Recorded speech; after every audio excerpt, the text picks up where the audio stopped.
Hi guys, welcome to channel movies insane. आज explanation होने वाली है 2017 में आई एनिमेटेड मूवी बेबी बॉस के बारे में। मूवी की IMDb रेटिंग 6.3 आउट ऑफ 10 और इसे रॉटेन टोमेटोज पे 53% थम्स अप मिला। मूवी का टोटल टाइम ड्यूरेशन है 1 आवर 37 मिनट्स। मूवी के शुरू में हम टिमोथी टेम्पल्टन नेम के एक बच्चे को देखते हैं जो कि अपनी फैमिली के साथ खेल रहा है। टिम को अपनी फैमिली के साथ टाइम स्पेंड करना बहुत पसंद था। टिम की नज़र में उसकी फैमिली परफेक्ट थी और वो तीनों बहुत खुश थे। टिम के पेरेंट्स पपी को नेम की कंपनी में काम करते थे और वो बहुत बिजी होने के बावजूद भी टिम के लिए हमेशा अवेलेबल रहते थे। टिम के डैड उससे पूछते हैं कि क्या उसे एक छोटा भाई चाहिए, जिस पर वो कहता है कि नहीं, वो अकेला ही खुश है। और फिर हम एक फैक्ट्री में बेबीज को रेडी होता और फैमिलीज को डिलीवर होता देखते हैं। लेकिन कुछ बेबीज ऐसे भी थे जो बाकियों से अलग थे और इसी वजह से उन्हें मैनेजमेंट में रखा गया था। अब ये सब मैनेजमेंट, बेबी फॉर्मेशन क्या था, ये हम आगे चलकर देखने वाले हैं। अब अगला दिन शुरू होता है और टिम देखता है कि एक बेबी टैक्सी में से उतरा है जो कि काफी वेल ड्रेस्ड है, लाइक का बॉस। नीचे जाने पर टिम को ये पता चलता है कि ये बेबी उसका छोटा भाई है, लेकिन टिम को उसकी ट्रायो फैमिली पसंद थी तो वो किसी की भी इन्वॉल्वमेंट नहीं चाहता था और उसे तभी से अपना छोटा भाई पसंद नहीं था और उससे तो बेबी पर शक भी था कि वो नॉर्मल बेबी नहीं है। और फिर न्यू बेबी के आने से टिम को मिलने वाली टेंशन कम हो गई थी। उसे लग रहा था कि बेबी के आने से उसे मिलने वाला प्यार डिवाइड हो गया है। अब एक रात टिम अपने पेरेंट्स का वेट कर रहा था क्योंकि वो रोज रात उसे स्टोरी सुनाते थे, लेकिन उनके ना आने पर वो उन्हें देखने जाता है। जहां उसे फोन रिंग होने की आवाज आती है, वो देखता है कि ये आवाज बेबी के रूम से आ रही है और फिर वो सुनता है कि बेबी किसी से फोन पर बात कर रहा है, जो कि किसी न्यूबॉर्न बेबी के लिए तो पॉसिबल नहीं था। वो उससे पूछता है कि आखिर वो कौन है, जिस पर वो खुद को बेबी बॉस बताता है और टिम से कहता है कि वो उसके काम में डिस्टरबेंस ना करे। अब टिम ये डिसाइड करता है कि वो मॉम डैड को बेबी बॉस के बारे में बता देगा कि वो कोई नॉर्मल बच्चा नहीं है और इसके बाद वो उसे अपने पास रहने नहीं देंगे।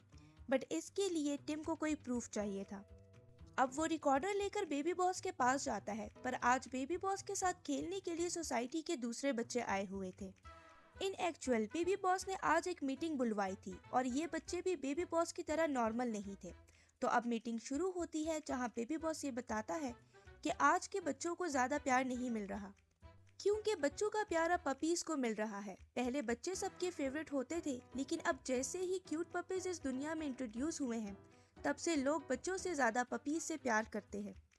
और अब इससे भी ज्यादा बुरा होने वाला है क्योंकि पपी को नेम की कंपनी ने एक अनाउंसमेंट की है जिसमें वो लॉस वेगास में होने वाली कन्वेंशन में आज तक के सबसे प्यारे और क्यूट पपी को इंट्रोड्यूस करेंगे, जिसके बाद बच्चों की वैल्यू खत्म हो जाएगी। अब ये सब बातें टिम रिकॉर्ड कर लेता है और वो टेप लेकर मॉम डैड को सुनाने वाला होता है, लेकिन बेबी बॉस अपनी टीम के साथ उसे रोकने लगता है। अब इसी दौरान वो टिम के फेवरेट टॉय के बदले उसे टेप देने का कहता है, पर गलती से वो टॉय फट जाता है और फिर टिम बेबी बॉस को विंडो से बाहर फेंकने वाला होता है, लेकिन उसके पेरेंट्स वहां आ जाते हैं। वो टेप गलती से रोड पर गिर जाती है और टूट जाती है। अब टिम के पेरेंट्स उससे बहुत गुस्सा होते हैं और उसे पनिशमेंट के लिए घर में बंद कर देते हैं। टिम इस बात से बहुत सैड था, तो बेबी बॉस उसके रूम में आता है और कहता है कि वो खुद भी यहाँ रहना नहीं चाहता, बस कंपनी के मिशन के लिए यहाँ आया है। टिम के पूछने पर वो उसे पैसिफायर देता है और कहता है कि उसे उसके सारे क्वेश्चंस के आंसर यहीं से मिलेंगे। इसके बाद वो दोनों बेबी को नाम की एक बेबी फैक्ट्री में पहुंच जाते हैं जहां से सभी फैमिलीज को बच्चे सप्लाई होते थे और वहां उन्हें कोई नहीं देख सकता था। और फिर बेबी बॉस टिम को बेबी कॉर्प के बारे में बताने लगता है कि कुछ बेबीज बहुत स्पेशल होते हैं जिनको बेबी कॉर्प की मैनेजमेंट का हिस्सा बनाया जाता है और यहाँ के लोग सीक्रेट बेबी फॉर्मूला पीते हैं जिससे वो हमेशा बेबी बने रहेंगे और कभी बड़े नहीं हो। साथ ही वो टिम को एक बड़ी सी स्क्रीन पर पाई चार्ट दिखाता है जहाँ पपीज का रेशो बहुत ज्यादा था और बेबीज का रेशो बहुत कम होता जा रहा था और इसीलिए बेबी बॉस को नॉर्मल फैमिली के पास भेजा गया है क्योंकि उसका मिशन है न्यू पपी का पता लगाना जो कि इंट्रोड्यूस होने वाला है। और फिर अगर ये मिशन कंप्लीट करने में सक्सेसफुल रहा तो वो भी कंपनी के लेजेंड्स में से एक बनेगा और काम खत्म करके वापस कंपनी में आ जाएगा क्योंकि वो फैमिली के लिए नहीं बना है। और तभी लिटिल बेबी बॉस अपनी बिग बेबी बॉस को देखता है जो कि ये कहती है कि अगर उसने काम खत्म ना किया तो उसे नौकरी से फायर कर दिया जाएगा। और इस मिशन को कंप्लीट करने के लिए बेबी बॉस को सिर्फ 2 दिन मिलते हैं, क्योंकि पेट कन्वेंशन 2 दिन में होने वाला था और न्यू पपी के आते ही मिशन फेल हो जाता। और इस तरह से वो हमेशा टिम की फैमिली के साथ ही रहेगा और वो दोनों हमेशा भाई भाई रहेंगे। इसके बाद टिम डिसाइड करता है कि वो बेबी बॉस की हेल्प करेगा और बदले में बेबी बॉस यहाँ से चला जाएगा, जिसके बाद पेरेंट्स का सारा प्यार सिर्फ टिम को ही मिलेगा और फिर वो दोनों काम शुरू कर देते हैं। और उन्हें एक इनविटेशन मिलता है जिस पे लिखा था कि सभी एम्प्लॉयज एक दिन के लिए अपने बच्चों को ऑफिस टूर पर लाएंगे। और क्योंकि टिम के पेरेंट्स पपी को में जॉब करते हैं और न्यू पपी भी पपी को नहीं इंट्रोड्यूस करना है, तो ये उनके पास गोल्डन चांस होगा सीक्रेट का पता लगाने और मिशन को सक्सेसफुल करने के लिए। लेकिन क्योंकि टिम को बेबी के साथ मिसबिहेव करने के लिए पनिशमेंट मिली थी, तो वो उन्हें टूर पर नहीं ले जाएंगे। अब उन्हें असली भाइयों की तरह बिहेव करना होगा ताकि उनके पेरेंट्स को उन पर यकीन आ जाए। और इसके बाद वो दोनों एक दूसरे की केयर करने की एक्टिंग करने लगते हैं। अब कहीं ना कहीं उन दोनों में अंडरस्टैंडिंग होने लगती है और फिर उनके पेरेंट्स उन्हें ऑफिस टूर पर ले जाने के लिए रेडी हो जाते हैं और फिर वो दोनों मिलकर तैयार होने लगते हैं। बेबी बॉस अपना सीक्रेट स्पेशल फॉर्मूला भी साथ लेता है, क्योंकि उसे दिन में 2-3 बार वो पीना होता था मैनेजमेंट से बेबी बने रहने के लिए, वरना उस फॉर्मूला के बगैर वो नॉर्मल बेबी बन जाएगा। अब वो पपी को कंपनी पहुंचते हैं और इन्वेस्टिगेशन शुरू करते हैं और फिर एक पपी डोर से होते हुए वो एक सीक्रेट रूम में पहुंचते हैं जहां बच्चों का जाना मना था। और फिर वो एक मिस्टीरियस फाइल को देखते हैं और उसे एक दूसरी फाइल से रिप्लेस करते हैं, लेकिन वेट थोड़ा ज्यादा हो जाता है और फिर वो ट्रैप हो जाते हैं। अब पपी को कंपनी का मालिक फ्रांसिस उन्हें बताता है कि वो भी पहले बेबी कॉर्प का हिस्सा रह चुका है और वो वहां पर लेजेंड्स में से एक था और बेबी बॉस उसे अपना हीरो समझता था। लेकिन क्योंकि अब वो एक विलन है तो बेबी बॉस को उसे रोकना ही होगा। लेकिन एक दिन फ्रांसिस को ये पता चला कि उसे दूध से एलर्जी है और उसने स्पेशल फॉर्मूला पीना बंद कर दिया। तब से वह नॉर्मल बेबीज की तरह बड़ा होने लगा और इसलिए उसे बेबी कॉर्प से निकाल दिया गया। अब वो एक ऐसा पपी बनाएगा जो कभी बड़ा नहीं होगा और इस तरह से बेबीज की जगह वो पपी ले लेगा और फिर फ्रांसिस का बदला बेबी कॉर्प के साथ पूरा हो। लेकिन बेबी बॉस कहता है कि ऐसा कोई पपी कभी नहीं बन सकता और फिर फ्रांसिस बेबी बॉस का सीक्रेट फॉर्मूला ले लेता है और कहता है कि अब इस सीक्रेट फॉर्मूला से वो पपी जरूर बनेगा। अब फ्रांसिस टिम और बेबी बॉस के पेरेंट्स को अपने साथ लॉस वेगस ले जाएगा और इसी दौरान फ्रांसिस का भाई यूजिन बेबी सिटर के कॉस्ट्यूम में इन पर नजर रखेगा। और ठीक वैसा ही होता है और फ्रांसिस उनके पेरेंट्स को एयरपोर्ट ले जाता है। टिम और बेबी बॉस किसी तरह बेबी सिटर के ट्रैप से निकलने की कोशिश करने लगते हैं और अब बेबी बॉस की सिचुएशन भी कुछ ठीक नहीं थी, यानी कि वो नॉर्मल बेबी में चेंज होने लगा था। तो वो दोनों डिसाइड करते हैं कि बेबी सिटर्स बच्चों की वॉमिट से डरते हैं, तो अब वो वॉमिट की एक्टिंग कर उसे ट्रैप करेंगे। वो कुछ जेलीज, कैंडी, स्वीट्स को मिक्स करने के बाद बेबी सिटर को कहते हैं कि बेबी बॉस बीमार है और फिर वो वॉमिट कर देता है। इसके बाद वो बेबी सिटर को वॉशरूम में बंद कर देते हैं और बाइसाइकिल पर एयरपोर्ट जाने लगते हैं। लेकिन यूजिन उन्हें पकड़ने के लिए उनके पीछे आता है और फिर बेबी बॉस अपनी टीम को बुलाता है, यानी कि वही बेबीज जिनके साथ उसने मीटिंग की थी, और फिर वो यूजिन को पकड़ने की कोशिश करने लगते हैं। इसी दौरान उन दोनों में बहुत अच्छी बॉन्डिंग हो जाती। अब एयरपोर्ट पहुंचने के बाद वो बस अपने पेरेंट्स के पास जाने ही वाले होते हैं, लेकिन बेबी बॉस फिर से नॉर्मल बेबी बनने लगता है। क्योंकि फॉर्मूला का टाइम हो गया था और वो बेबी बॉस के पास नहीं था, तो टिम अपने पेरेंट्स को छोड़कर बेबी बॉस की हेल्प के लिए जाता है और इतनी देर में प्लेन चला जाता है। अब वो दोनों एक दूसरे से आर्ग्यू करने लगते हैं और एक दूसरे को ब्लेम करने लगते हैं और फिर बेबी बॉस टिम को अकेले छोड़कर चला जाता है और टिम अकेला बैठकर रोने लगता है।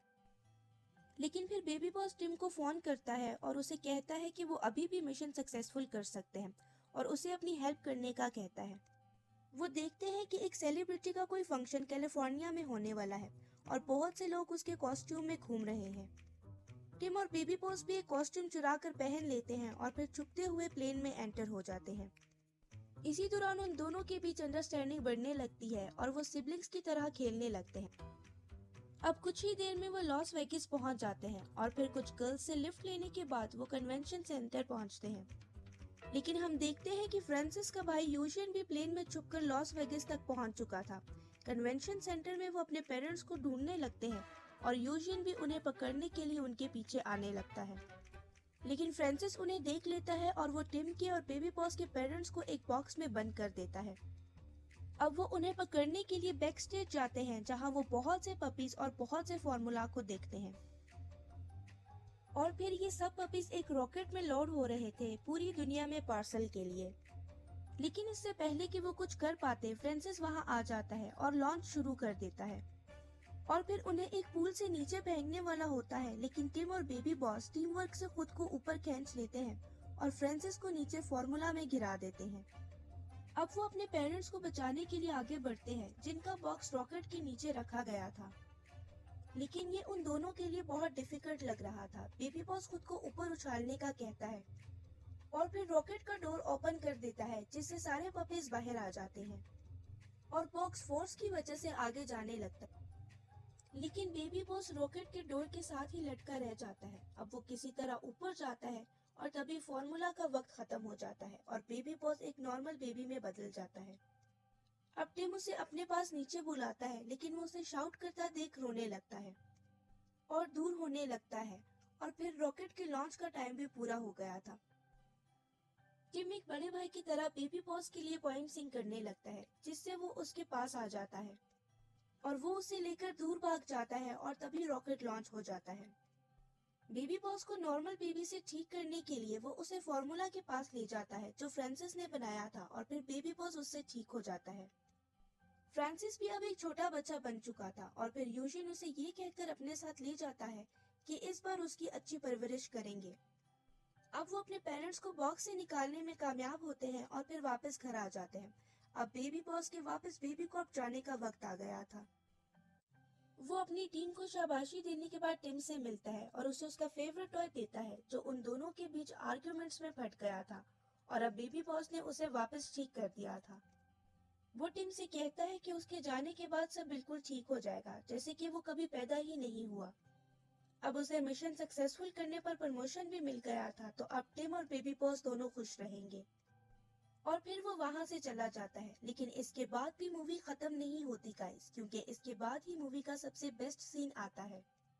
अब बेबी की सब मेमोरीज और चीजों को घर से रिमूव कर दिया जाता है, लेकिन टिम कहता है कि वो उसे भूलना नहीं चाहता। सब कुछ पहले जैसा होने लगता है। बेबी बॉस को उसका फेवरेट कैबिन भी दिया जाता है, लेकिन कहीं पर कुछ तो खराबी थी, क्योंकि सब कुछ मिल जाने के बाद भी वो दोनों कम्प्लीटली हैप्पी नहीं। अब एक दिन बेबी बॉस को एक लेटर रिसीव होता है, जिसमें लिखा था कि वो अपने घर वापस आ जाए। यानी कि ये लेटर टिम ने लिखा था और वो बेबी बॉस को मिस करता था, इसलिए वो चाहता था कि बेबी बॉस उसका भाई बनकर रहे हमेशा। वो उसे कहता है कि वो अपने हिस्से का प्यार भी बेबी बॉस को दे देगा। ये देखकर बेबी बॉस बहुत खुश हो जाता है और मैनेजमेंट की जॉब को रिजाइन कर देता है और फिर वापस अपनी फैमिली के पास आ जाता है। और इस बार टिम उसे होल हार्टली अपने छोटे भाई की तरह एक्सेप्ट करता है।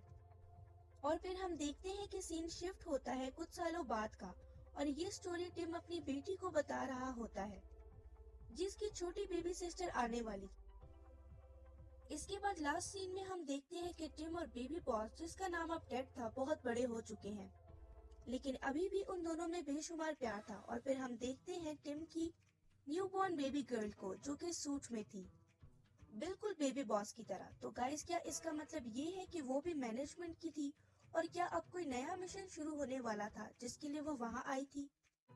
तो ये सब जानेंगे हम next video baby boss family business में। गाइस, आपका इस बारे में क्या पॉइंट ऑफ व्यू है, आप मुझसे कमेंट सेक्शन में जरूर शेयर करें। और अगर आपको एक्सप्लेनेशन अच्छी लगी है तो वीडियो को लाइक और चैनल को सब्सक्राइब करें। अब हम मिलेंगे नेक्स्ट वीडियो में, तब तक के लिए बाय। Thanks for watching.